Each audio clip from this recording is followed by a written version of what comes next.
Bonjour à tous, j'espère que vous allez bien. On se retrouve aujourd'hui pour le bilan culturel du mois de mars. J'ai 7 films à vous présenter, 2 séries. Avant d'aller plus loin, j'aimerais revenir sur deux choses dont j'aimerais vous parler. La première, c'est que j'ai reçu mon accréditation pour le prochain festival de Cannes.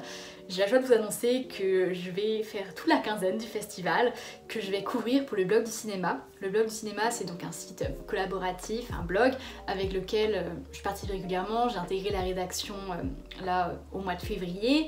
Donc voilà, j'assiste assez régulièrement à des projections presse et puis derrière j'écris des articles. Et là, j'ai mon accréditation pour couvrir le festival de Cannes pour le blog. L'idée, ça va être de faire la critique des films en compétition officielle, mais aussi des formats incarnés pour les réseaux sociaux où je vais rebondir face cam sur l'actualité du festival. Évidemment, je vous oublie pas, je suis encore en train de réfléchir au format que je vais vous proposer.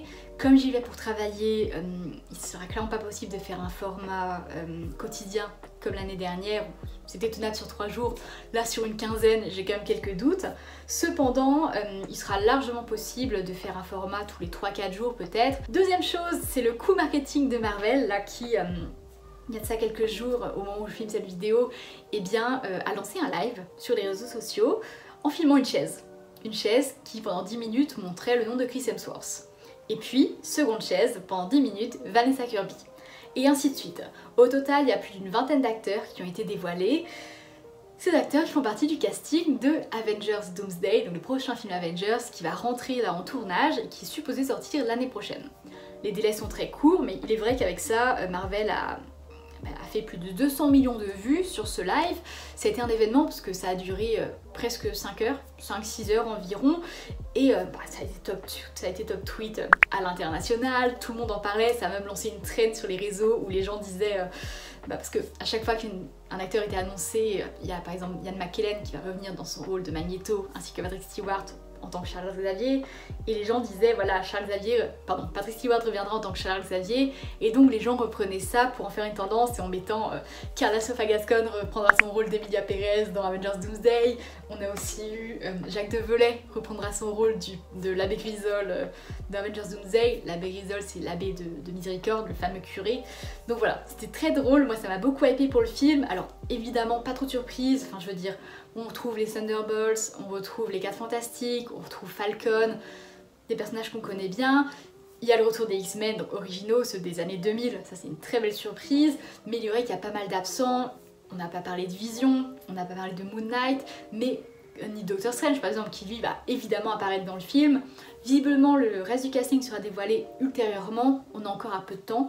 Moi je mise sur une première bande-annonce au moment de la sortie d'Avatar, mais c'est vrai que ça a clairement relancé la hype autour de l'univers Marvel et j'ai l'impression d'être au collège à nouveau, d'avoir 15 ans et de m'extasier sur Bucky Barnes et Vision, donc j'ai hâte. J'ai vraiment hâte de voir ce que Marvel nous réserve pour la suite. Passons au film, alors là on n'est pas du tout dans du Marvel, vous allez voir. On va commencer par un film français qui est sorti le 19 février, c'est un film réalisé par Karine Tardieu qui traite du deuil.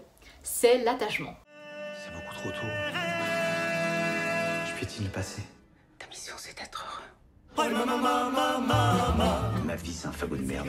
Il y a de la merde, d'accord. Il y a aussi une petite fille magnifique. Et ton lien avec Elliot. Et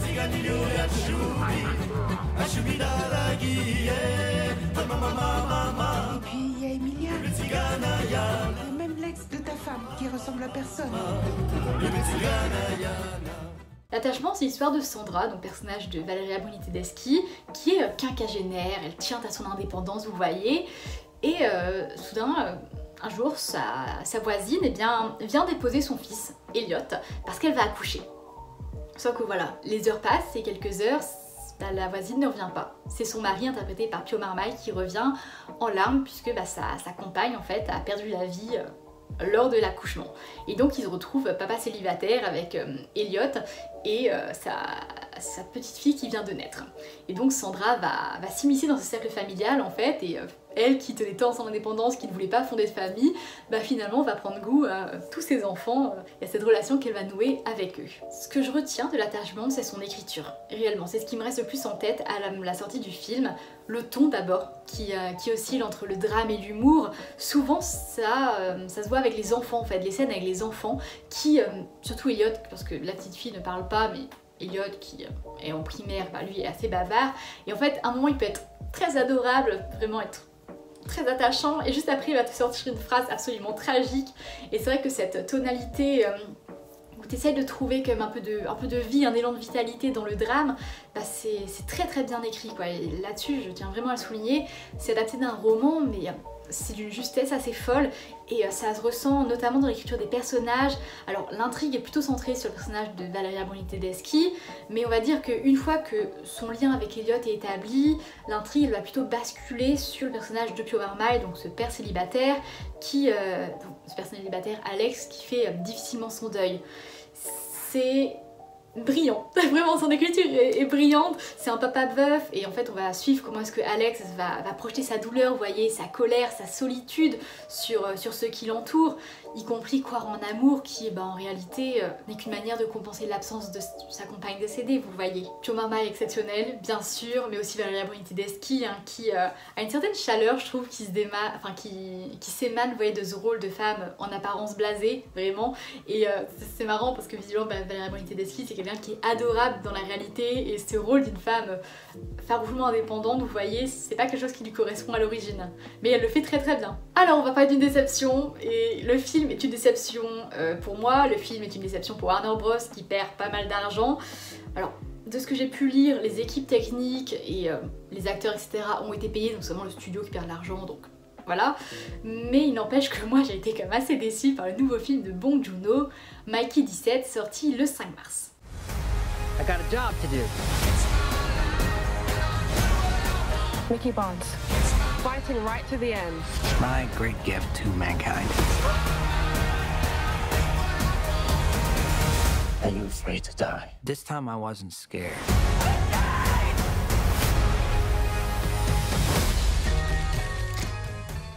Le film prend place dans un univers futuriste où un homme à l'ego exacerbé, à la fois politique et milliardaire, un mélange de Donald Trump et d'Elon Musk en quelque sorte, et bien décide d'aller coloniser une nouvelle planète. En parallèle, on a Mikey qui est interprété par Robert Pattinson, qui a des problèmes sur Terre et qui décide de signer pour monter dans l'espace. Mais n'ayant pas de compétences particulières à valoriser, il va s'inscrire pour un job dont personne ne veut, celui d'être un remplaçable. Un remplaçable, c'est un homme qui est remplaçable, tout simplement. C'est un homme qui va faire des missions dangereuses, des missions mortelles, mais c'est pas grave parce que s'il meurt, on réimprime son corps, on lui implante sa conscience, les derniers souvenirs enregistrés, et c'est reparti pour un tour. On a plusieurs versions de Mikey qui vont se succéder jusqu'à ce que la version de Mikey 17 disparaisse lors d'une mission.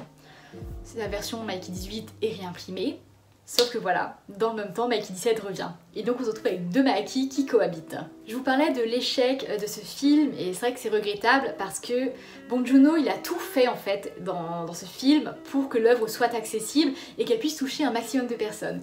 Et ça m'embête parce que vraiment il a voulu faire une œuvre très tournée vers le grand public et c'est mon principal reproche. C'est mon principal reproche parce que c'est un film qui est beaucoup trop didactique.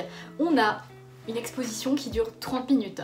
30 minutes où on reprend tout le périple de Mikey pour en arriver là. En plus de ça, on a la voix off qui vraiment nous raconte absolument tout ce qui se passe dans la tête de Mikey et ça facilite grandement les choses, mais je trouve que ça en fait aussi une personne un peu trop évidente, vous voyez. Parce que Mikey 17, comme on vous dit tout ce qui se passe dans son esprit, en fait, t'as pas trop de réflexion intellectuelle à poser sur ce personnage, t'as pas seulement besoin de le décrypter, d'aller l'analyser, parce qu'en fait on te dit déjà tout ce que t'as à savoir sur lui. Et à mes yeux, cette voix off c'est un procédé assez flemmard aussi, parce que ça permet pas de montrer visuellement ce que Mikey peut ressentir. Ce qui est assez dommage quand même qu'on est face à un acteur aussi brillant que Robert Pattinson. Ce didactisme on le retrouve aussi dans les explications, puisque tout est simplifié. Par exemple, quand Mikey, dans cette fameuse exposition de 30 minutes, présente la machine qui imprime son cœur, il va se contenter d'un genre c'est super cool et moderne, vous voyez, pour parler de la machine. Ce qui évite de se lancer dans des grands discours scientifiques. Évidemment, je voulais pas une thèse sur la machine, mais c'est rendre simple les choses, et c'est vrai que de la part de Bong Joon-ho, quelqu'un de très subtil, ce didactisme, moi je l'ai aussi ressenti dans le message du film, vous voyez, parce qu'on a les méchants qui sont méchants, les gentils qui sont gentils, on te balance en fait à la figure la morale du film à travers des personnages qui sont manichéens. Tout ça, ce didactisme, il imprègne l'ensemble du film, toutes les facettes du long métrage, ce qui fait de Mikey 17, je trouve, une œuvre assez évidente, dans le sens où on t'expose tout. on t'explique tout ce qui se passe. T'as pas d'effort particulier à faire sur le plan intellectuel. Je dois dire que je m'attendais quand même à des réflexions un peu plus élevées de la part de Bong Joon-ho. C'est dommage qu'il y a pourtant une réflexion intéressante, vous voyez, sur les personnalités mégalos qui sont voilà riches, visionnaires, politiques, qui maîtrisent leur langage. D'ailleurs c'est pas pour rien que ce fameux personnage, ce vilain interprété par Margot Fallow, il porte une casquette rouge. Encore une fois, un symbole trop criard qui rappelle Donald Trump quoi. Alors moi je sauve Robert Pattinson dans le film. Voilà ce que je sauve, qui joue deux rôles. Donc on a à la fois un Mikey ténébreux qui a des envies de meurtre et un côté bad boy, et un Mikey qui lui est absolument adorable, tout gentil. Et autant vous dire que le personnage de Naomi Ackles qui joue sa compagne, et ben elle est surexcitée en apprenant la nouvelle et en vrai on la comprend. On va parler d'un film. Voilà, j'ai un rapport très compliqué avec ce long métrage. J'en ai fait une critique justement pour le blog du cinéma où je lui ai donné 2,5 sur 5. Très mauvaise note où je l'ai défoncé, et on va parler de pourquoi est-ce que j'ai du mal avec ce film, mais en même temps, un mois après l'avoir vu, bah je sais toujours pas si Partenope figurera parmi mes flops de l'année ou parmi mes coups de cœur. Ce film donc de Paolo Sorrentino est sorti le 12 mars.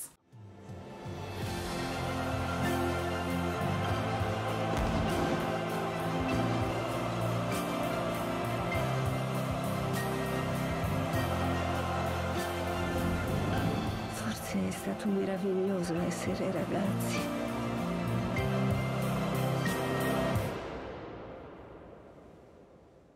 È durato poco.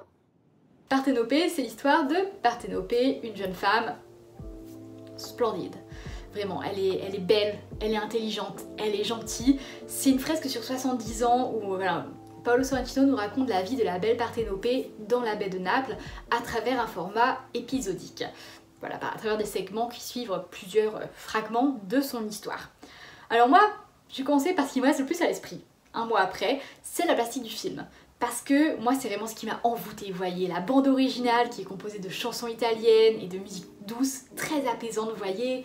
On a des costumes qui sont créés par Yves Saint Laurent, même si, bon, parfois, c'est un peu trop comme dans la scène d'introduction où littéralement Paolo Sorrentino, il filme des passants dans la rue qui sont vêtus, vous savez, de superbes tenues, il les filme au ralenti. Là, on sent bien qu'il fallait à un moment valoriser les costumes et il a trouvé seulement ça pour les mettre en avant. Mais c'est vrai qu'en même temps, ils sont assez splendides. On a le décor, forcément, le film prend place dans la baie de Naples, c'est juste somptueux. Une baie ensoleillée, au bord de la mer, avec des maisons colorées. Et puis, évidemment, la photographie qui donne au film des airs de pub de parfum. En parlant plastique, je ne peux pas ne pas mentionner cette actrice qui est vraiment l'une des plus belles femmes que j'ai vues de ma vie. Céleste Daya Porta qui... Oh là là, elle est sublime quoi, vraiment. Waouh. Tu la vois à l'écran, t'étais juste captivée par elle, peu importe la sexualité, elle est juste sublime quoi. Son personnage Partenope, c'est une déesse vivante. Réellement, elle est non seulement belle, mais elle est surtout intelligente, indépendante, passionnée, libre. Ça fait beaucoup de qualité pour un personnage, mais en même temps moi je la trouve un peu creuse. Et c'est dommage parce que moi j'aurais vraiment voulu l'aimer, vous voyez cette Partenope, mais elle est trop parfaite pour être réelle. Autre chose qui m'embête dans le film, c'est la structure narrative, la composition sous forme d'épisodes avec des segments qui sont en fait plus ou moins inégaux. En plus, ces segments ils mettent en avant des coutumes napolitaines qui... je vais pas vous dire de quoi il s'agit, mais en fait, pour des gens qui ne sont pas italiens, ça va être très compliqué de les comprendre. Et moi, par chance, j'étais allée en Italie, là, mais vraiment, je revenais d'Italie 2 jours avant, quoi. Je revenais de Naples 2 jours avant, donc je n'avais pas choisi cette projection de presse au hasard non plus, mais il est vrai qu'on a toute une scène qui se passe, enfin même toute une séquence, en fait, qui traite du mythe de San Gennaro, et moi, je l'ai visité. Vous pouvez aller voir mon vlog, d'ailleurs, de Naples, où vous pouvez voir... l'église de San Gennaro, le Duomo de Naples. Donc voilà, c'est vrai que moi j'avais ces références là, mais je pense que le film doit perdre une bonne partie du public international quoi. Et puis autre souci, et pas des moindres quand même, c'est que ces segments, en réalité ils racontent pas grand chose quoi. Et c'est peut-être ce qui m'embête avec Partenope, c'est que c'est un film sublime, le plus beau que j'ai vu depuis longtemps, vraiment. J'y repense souvent, mais plus pour ses visuels sublimes que pour son intrigue. C'est un film qui est très beau, ouais, mais qui est un peu vain. On va parler d'un autre film sorti le 12 mars qui est une comédie française, comédie dramatique française en l'occurrence.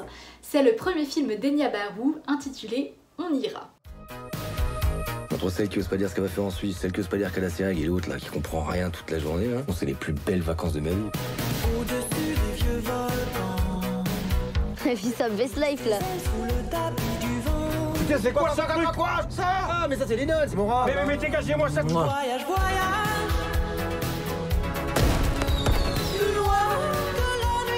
J'oublie les médicaments, je confonds les patients, enfin, c'est un peu un miracle que j'ai tué personne, quoi. Tout commence avec cette vieille dame, interprétée par Hélène Vincent, qui est souffrante. Elle va décider de se faire euthanasier en Suisse. Le problème, c'est qu'elle ne l'a raconté à absolument personne, sauf à son aide-soignant Rudy, interprété par Pierre Lautin. Elle embarque son fils et sa petite fille dans un périple vers la Suisse, sans pour autant leur dire qu'elle va là-bas pour se faire euthanasier. Autant vous dire que le périple va être assez mouvementé. C'est donc le premier film d'Enya Barou qui quand même est sur une pente assez glissante, enfin je veux dire le film traite de l'euthanasie, vous voyez, et ça aurait pu être casse-gueule. Le film aurait vraiment pu se louper, et je trouve que la réussite d'Ondira en fait tient en son ton, dans le sens où elle alterne l'humour et la tragédie. Elle les fait coïncider parfois dans la même scène, et le film ne verse jamais dans le pathos à l'image du final que je redoutais. J'avais très peur parce que cette vieille dame elle est mourante, elle va en Suisse pour se faire euthanasier, vous savez bien l'issue en fait, vous savez que à la fin du voyage elle va mourir. Maintenant reste à savoir comment est-ce que ça allait être représenté à l'écran. Et plus la scène approchait, plus je me disais oh là là j'espère que... voilà, j'espère qu'on va pas tomber dans quelque chose de voyeuriste ou de trop tragique. Mais non, c'est vraiment maîtrisé, rien n'est laissé au hasard en fait. C'est un premier film qui a une approche assez scolaire. Parce que voilà, je pense qu'Enya Barou elle veut être une bonne élève, elle veut bien faire les choses. Et je fais le lien avec le final parce qu'en fait le final regroupe beaucoup d'éléments qui ont été distillés tout au long du film au préalable. Et en fait on sent qu'Enya Barou elle a pensé à tout.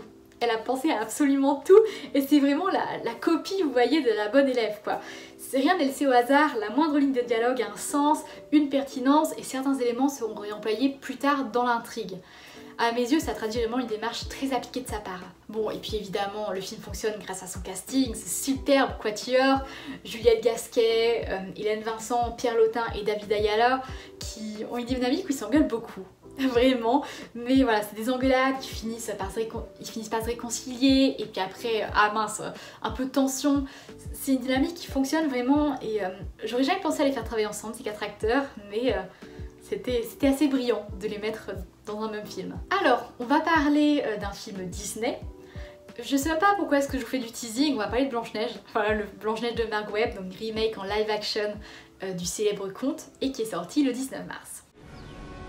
Say all you have to do to make your wish come true. You have to run. Is let it go. I'm not afraid to fight. Well, I can hear the echo loud and clear. Can you point me in the right direction? Bon, Blanche-Neige, présentation rapide, c'est donc l'histoire de cette jeune fille qui vit à la botte de sa vilaine belle-mère, la méchante reine qui veut absolument avoir beauté parfaite et pure, sauf que voilà, sa beauté est dépassée par celle de Blanche-Neige. Elle envoie Blanche-Neige dans la forêt avec un chasseur sur ses trousses. Blanche-Neige se réfugie dans une maison peuplée. Alors, dans le film, ce ne sont pas des nains, ce sont des créatures magiques. C'est important parce qu'on va revenir sur les polémiques liées au film, et celle-ci avait toute sa place. Donc ce ne sont pas des nains mais des créatures magiques, et puis en parallèle, elle va rencontrer l'amour, elle va trouver, alors pas un prince charmant mais un bandit qui s'appelle Jonathan, et voilà, dans ce film, Blanche-Neige ne va pas être sauvée par le prince charmant, mais elle va se rebeller pour son peuple, elle est en quête, vous voyez, de liberté, en quête de reprendre le pouvoir qui a été volé en quelque sorte. Alors, le film, la sortie du film a été marquée par de nombreuses polémiques. Alors des polémiques qui pour certaines n'avaient pas lieu d'être, hein. Je pense à Rachel Zegler en Blanche-Neige.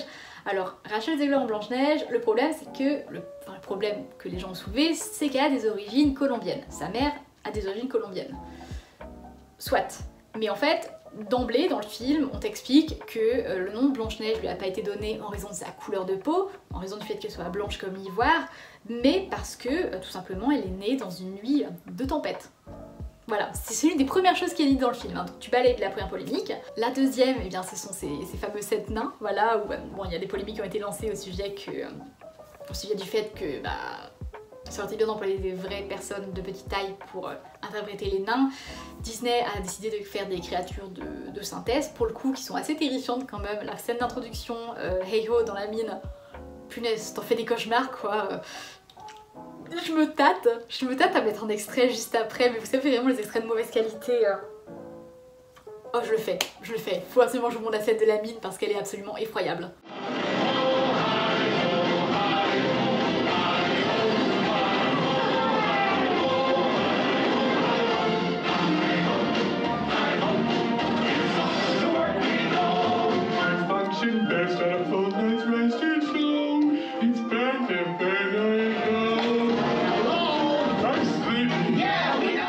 Donc bon, Disney a fait ce parti pris là, mais l'assume aussi puisque d'emblée on te montre que les nains ont un pouvoir magique, qu'en fait ils sont capables avec leurs mains de faire s'illuminer les pierres précieuses quoi, avant d'aller les récupérer. Donc ça, polémique balayée. La troisième, c'est d'avoir embauché Gal Gadot. Et punaise, bon déjà elle est mauvaise, elle est pas bonne Gal Gadot, mais on va revenir sur son rôle et sur son jeu absolument affreux. Mais en fait ça a été très compliqué par la suite parce que Rachel Zegler, en fait c'est lié au conflit Israël-Hamas, où Rachel Zegler, comme la grande majorité des gens, se positionne du côté de la Palestine, et face à elle, t'as Gal Gadot qui elle est actrice israélienne. Évidemment, il n'y a rien de mal, elle est en Israël, mais elle soutient aussi les actions du régime israélien. Autant vous dire que les deux actrices ne se parlent plus, voilà, c'est très tendu et donc Disney n'a pas pu faire la promotion avec les deux actrices. Pour voir un film sans les deux actrices principales, c'est compliqué. On va parler un peu plus du film. Alors Rachel Zegler, elle est formidable en Blanche-Neige, elle est souriante, elle est gentille, elle a des mouvements de danse aériens, elle est impeccable, rien à redire. Par contre, elle fait face à Gal Gadot qui elle est... Alors Gal Gadot n'est pas réputée pour son jeu, depuis la sortie du film, il y a beaucoup de compilations de ses anciens rôles où c'est vraiment mauvais. Là je vais vous mettre un extrait en bonne qualité publié par Disney de sa chanson All is Fair où elle se déhanche dans les escaliers du château et soit en fait son jeu est inexpressif et dans ce cas là on ressent rien et on croit pas à son ton machiavélique, soit justement elle en fait trop au niveau des expressions faciales et c'est too much. Elle joue le rôle premier degré et ça coïncide pas avec un film où justement on est sur une comédie musicale, il faut pas se prendre au sérieux comme elle le fait.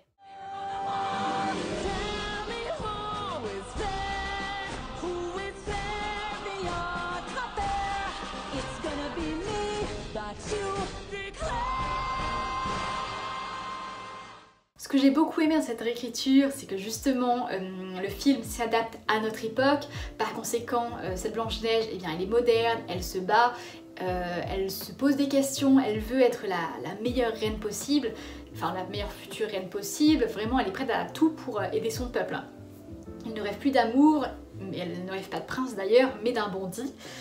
Littéralement, je veux dire, la chanson Un jour mon prince viendra a été retirée du film. Voilà, elle n'apparaît pas dans le long métrage et c'est vrai que c'était pas logique d'avoir une princesse qui attend un prince parce que elle rencontre voilà, un bandit dans la forêt, Jonathan, qui est vraiment calqué sur les Book Bird Friends. Moi ça m'a rappelé ces garçons que j'adore dans les œuvres de fantasy, vous voyez, qui sont sûrs d'eux, confiants, taquins, qui sont toujours prêts à embêter un peu l'héroïne gentiment, mais qui, quand il est question de la sauver, mettent vraiment leur vie en danger.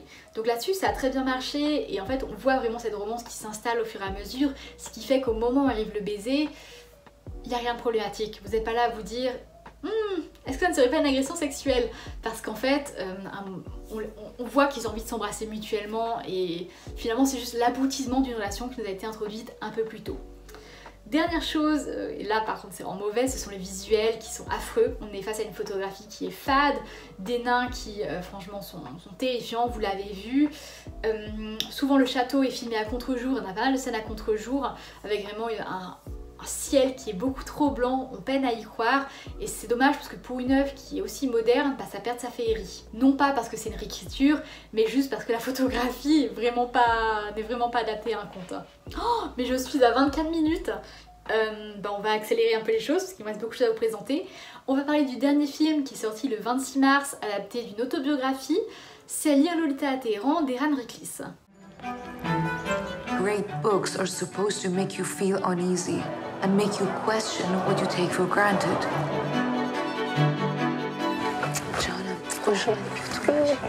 Each one of you has shown me that you're dedicated to the study of literature. The literature they don't want us to read. The forbidden books. Let's see if reading Lolita here in Tehran will help us fight back. Alors, c'est l'histoire vraie d'Azar Nafisi, ici interprétée par Golshifteh Farahani, qui joue une professeure de littérature anglaise à Téhéran. En fait, elle revient sur ses terres natales au moment de la révolution islamique, donc lorsque la monarchie est tombée et qu'un nouveau régime finalement va prendre place. Comme beaucoup d'intellectuels, elle revient sur place en se disant ça y est, notre pays va reprendre sa grandeur, on va enfin pouvoir... Enfin voilà, c'est l'espoir d'une révolution, quoi, c'est l'espoir que les choses changent. Et en fait, rapidement, la privation des libertés va s'installer. On va leur interdire de montrer leurs cheveux, on va les forcer à porter de longs vêtements pour cacher leur corps, à porter le voile. Les opposants politiques vont être enfermés, torturés, y compris les jeunes femmes, jusqu'à ce qu'à un moment on leur interdise de lire des classiques occidentaux.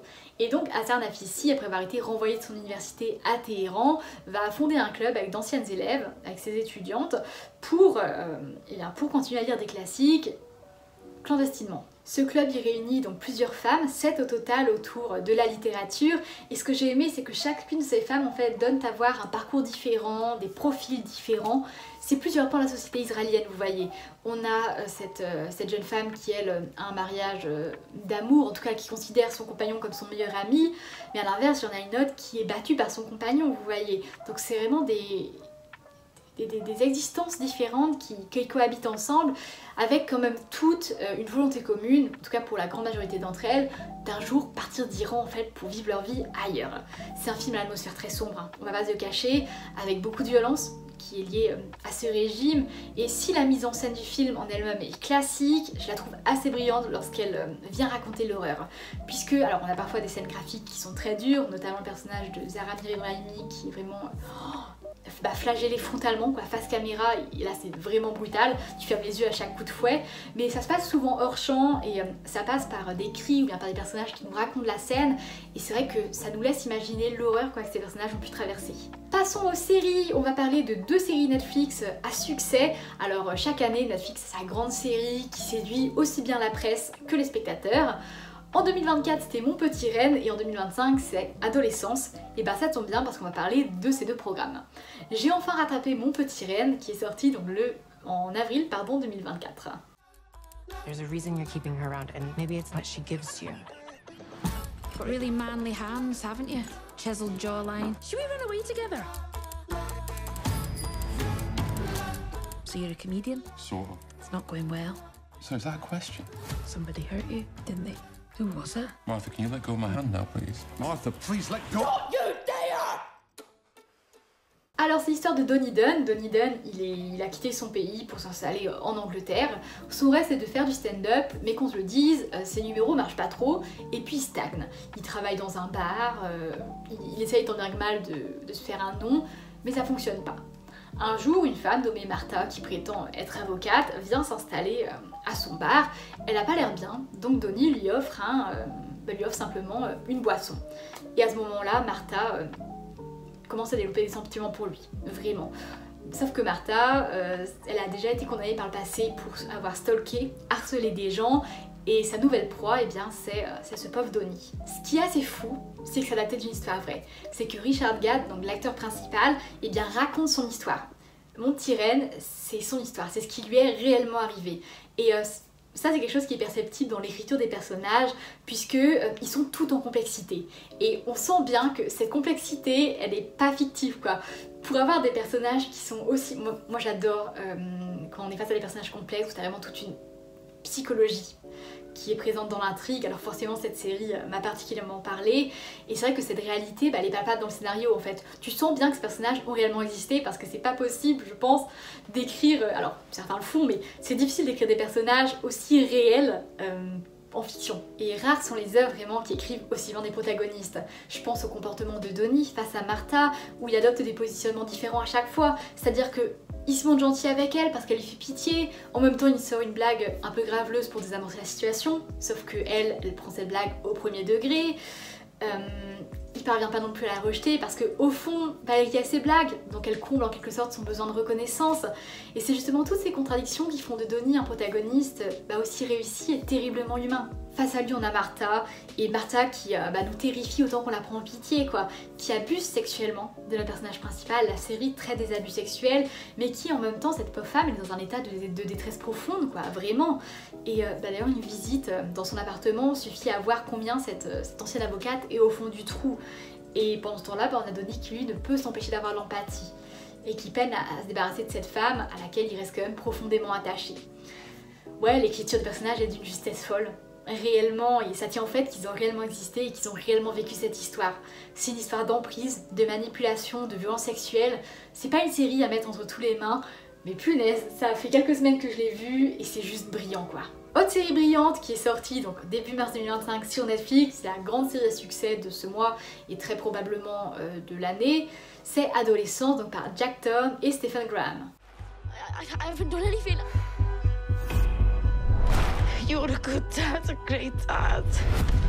He hasn't been found guilty, he's been accused.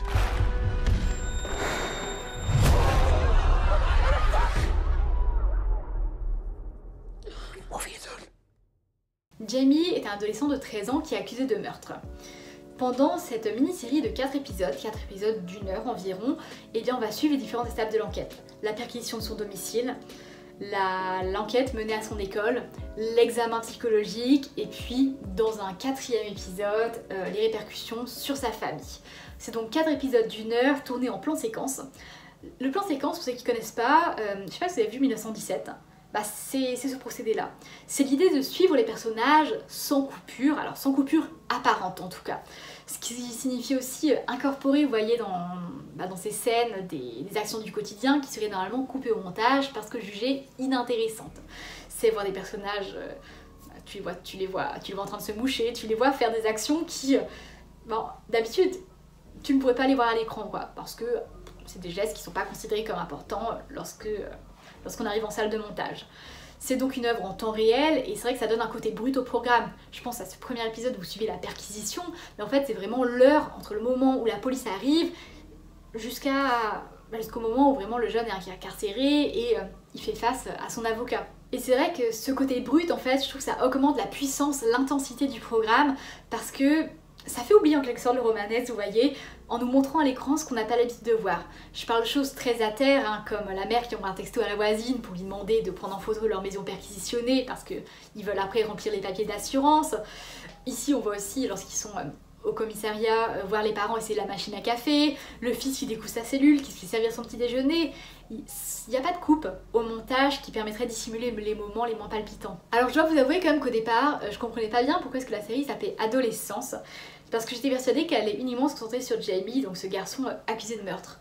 Mais en fait, cette série, c'est aussi l'occasion de retracer l'enquête qui tente de comprendre le motif en fait de ce meurtre. Pourquoi est-ce qu'il a été amené à tuer cette camarade de classe? Et ben ça signifie aussi enquêter sur un terrain que les policiers ne connaissent pas forcément très bien, qui est le terrain de l'adolescence. Ça c'est plutôt perceptible dans l'épisode 2 en fait, où ils vont se rendre à l'école et il va leur apparaître la théorie des incels. Alors les incels, moi je connaissais très vaguement ce dont il s'agissait. C'est vrai que c'est pas une facette d'internet dans laquelle je pense qu'il n'y a pas beaucoup d'entre nous qui baignons là-dedans, mais c'est vrai que j'avais jamais cherché réellement ce dont il s'agissait et j'ai dû faire des recherches après la série pour tenter de comprendre. En fait, c'est un concept qui est porté aujourd'hui par la personnalité très problématique qui est Andrew Tate.